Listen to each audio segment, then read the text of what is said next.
Assalamualaikum warahmatullahi wabarakatuh. Pada kesempatan kali ini kami akan mempresentasikan hasil pekerjaan kami, yaitu pengungkapan dan pelaporan informasi keuangan.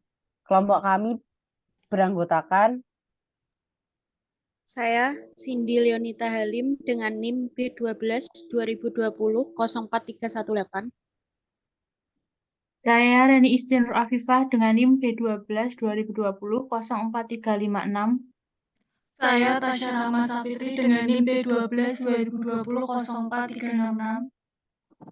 dan saya Almaratu Devina NIM B12 2020 04377.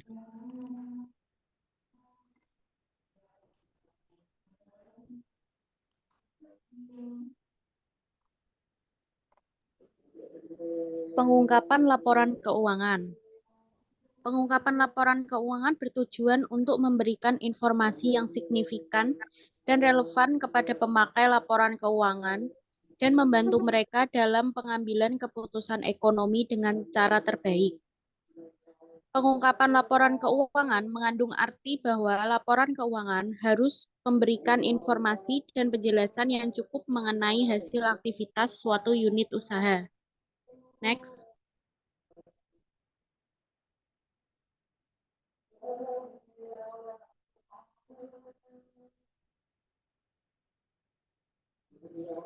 Konsep pengungkapan laporan keuangan itu ada 3. Yang pertama, cukup. Pengungkapan ini mencakup pengungkapan minimal yang harus dilakukan agar laporan keuangan tidak menyesatkan. Konsep yang kedua adalah wajar. Pengungkapan secara wajar menunjukkan tujuan etis agar dapat memberikan perlakuan yang sama dan bersifat umum bagi semua pemakai laporan keuangan. Dan konsep yang ketiga adalah lengkap. Pengungkapan yang lengkap mensyaratkan perlunya penyajian semua informasi yang relevan. Next.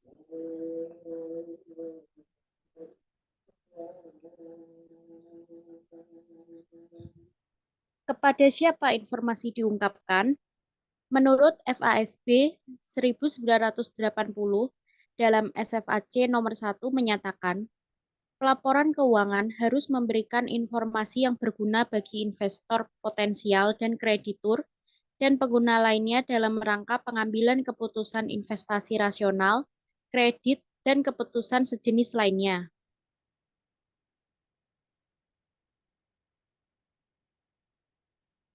Artinya adalah, menurut FASB, laporan keuangan perusahaan ditujukan kepada pemegang saham, investor, dan kreditur.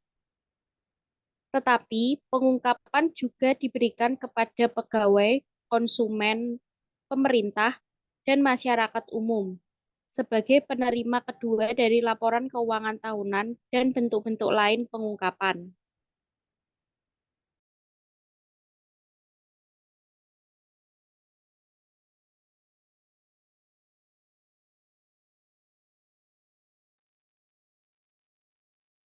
Pelaporan informasi keuangan.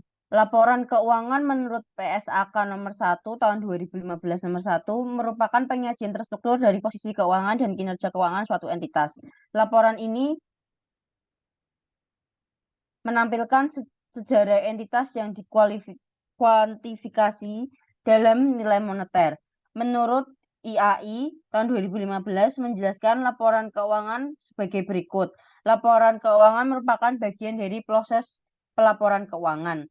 Laporan keuangan yang lengkap biasanya meliputi neraca, laporan laba rugi, laporan perubahan posisi keuangan, catatan dan laporan lain, serta materi penjelasan yang merupakan bagian integral dari laporan keuangan.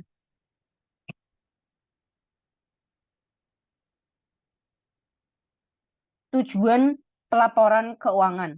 Tujuan khusus laporan keuangan adalah menyajikan secara wajar dan sesuai dengan prinsip akuntansi yang berlaku umum mengenai posisi keuangan, hasil usaha, dan perubahan lain dalam posisi keuangan. Menurut SAK, tujuan laporan keuangan adalah menyajikan informasi yang menyangkut posisi keuangan, kinerja, serta perubahan serta posisi keuangan suatu perusahaan yang bermanfaat bagi sejumlah besar pemakai pengambilan keputusan ekonomi.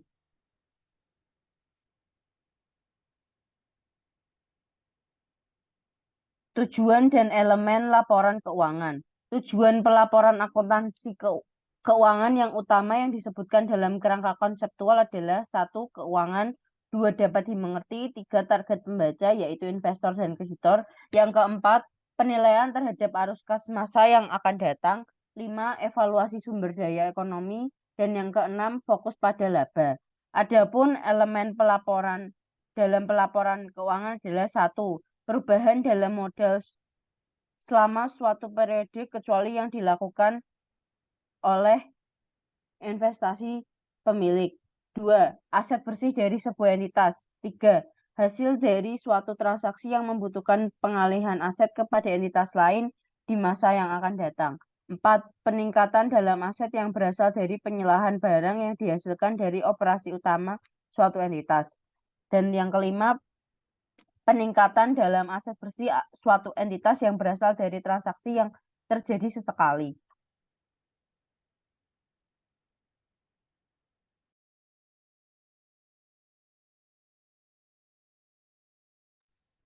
Informasi yang harus diungkapkan. Keputusan mengenai apa yang akan diungkap harus didasarkan pada tujuan dasar pelaporan keuangan. Tujuan dari pelaporan keuangan yang terdapat dalam SAFC nomor 1 dapat diringkas sebagai berikut. Pelaporan keuangan memberikan informasi yang bermanfaat bagi investor dan kreditor dan pemakai lainnya dalam mengambil keputusan investasi, kredit, dan yang serupa secara rasional. Informasi tersebut harus bersifat komprehensif bagi mereka yang memiliki pemahaman yang rasional tentang kegiatan bisnis dan ekonomi dan memiliki kemauan untuk mempelajari informasi dengan cara rasional.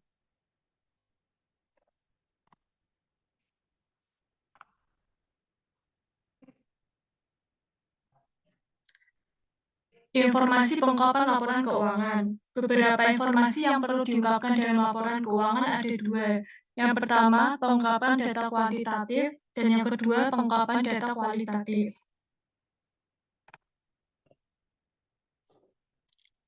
Pengungkapan data kuantitatif. Dalam memilih kriteria untuk menentukan data kuantitatif yang material dan relevan, untuk investor dan kreditor tekanannya ditujukan pada informasi keuangan atau data lainnya yang bisa dipergunakan model keputusan. Pengungkapan informasi kualitatif. Informasi kualitatif akan relevan dan bermanfaat untuk diungkapkan bila informasi tersebut berguna dalam proses pengambilan keputusan. Informasi dikatakan relevan bila informasi yang bersangkutan dapat menambah nilai informasi secara keseluruhan dan bukan sebaliknya, justru mengurangi nilai dengan penyajian keterangan yang terlalu rinci sehingga sulit dianalisis.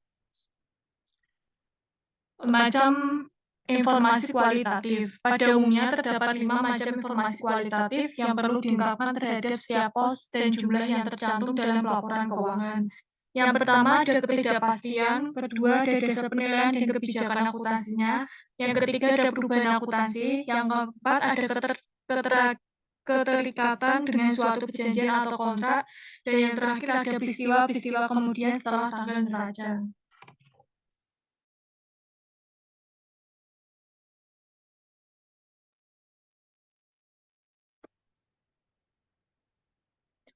Ketidakpastian, yaitu peristiwa-peristiwa yang kemungkinan akan datang dan mempengaruhi secara material terhadap keadaan keuangan perusahaan. Unsur ketidakpastian mengakibatkan timbulnya suatu keuntungan meliputi semua klaim yang mungkin terjadi. Unsur ketidakpastian tersebut diakibatkan oleh beberapa faktor berikut. 1. Perusahaan bertindak sebagai penjamin atas hutang dari pihak lain. Yang kedua, perusahaan dituntut di pengadilan oleh pihak lain dan masih menunggu keputusan dari pihak pengadilan. Dan yang terakhir adalah tagihan dari kekurangan setoran pajak di tahun-tahun sebelumnya.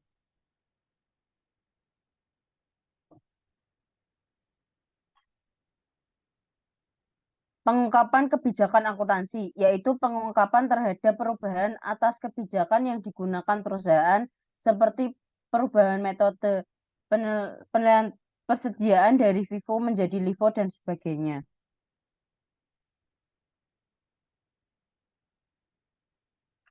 Pengungkapan perubahan akuntansi. Perubahan yang dilakukan harus diungkapkan dalam laporan keuangan pada saat perubahan tersebut dibuat bersama dengan penjelasan mengenai Alasan atas perubahan tersebut. Perubahan-perubahan akuntansi meliputi perubahan prinsip akuntansi, perubahan estimasi akuntansi, dan perubahan entitas pelaporan.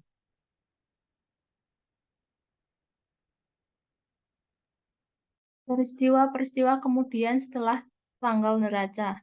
Penjelasan suatu kejadian atau peristiwa yang telah terjadi sesudah tanggal neraca, tetapi sebelum laporan keuangan dipublikasi atau dikeluarkan merupakan informasi yang penting. Informasi yang disajikan dalam neraca maupun laporan laba rugi pada dasarnya bersifat tentatif, karena adanya ketidakpastian dari peristiwa di mana yang akan datang.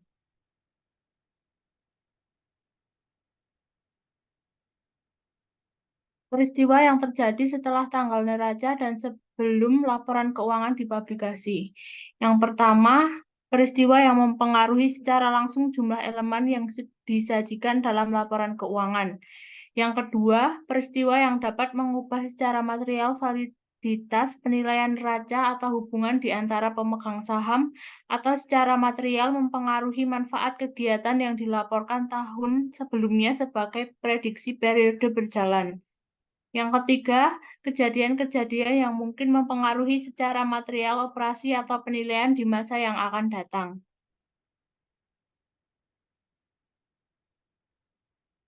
Pengungkapan mandatori atau wajib dan voluntary atau sukarela.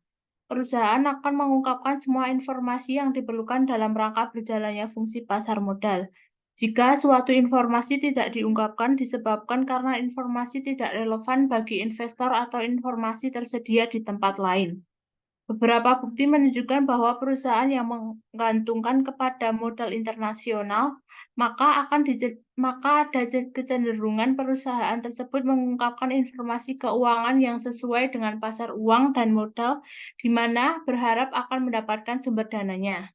Bukti lain yang menyatakan bahwa perusahaan menolak meningkatnya pengungkapan laporan keuangan kecuali ada tekanan dari profesi akuntansi dan pemerintah.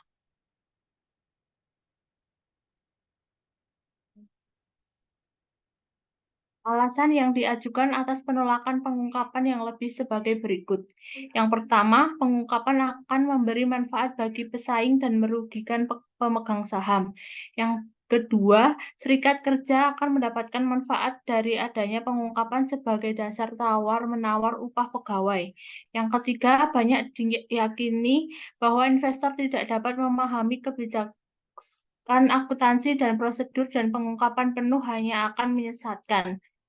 Yang keempat, informasi keuangan dapat diperoleh dari sumber lain dengan biaya yang lebih rendah dibandingkan apabila harus disediakan oleh perusahaan langsung. Yang kelima, kurang pengetahuan akan kebutuhan investor juga menjadi penyebab pembatasan pengungkapan.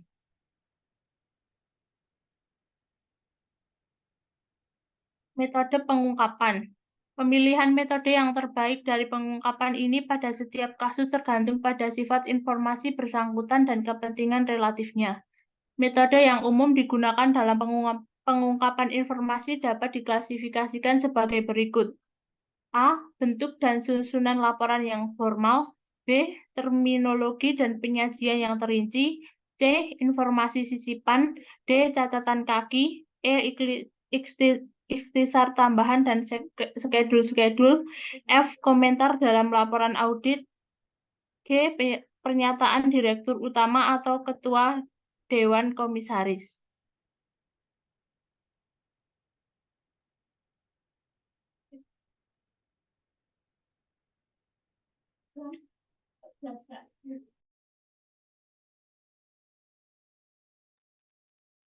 Berikut daftar pustaka.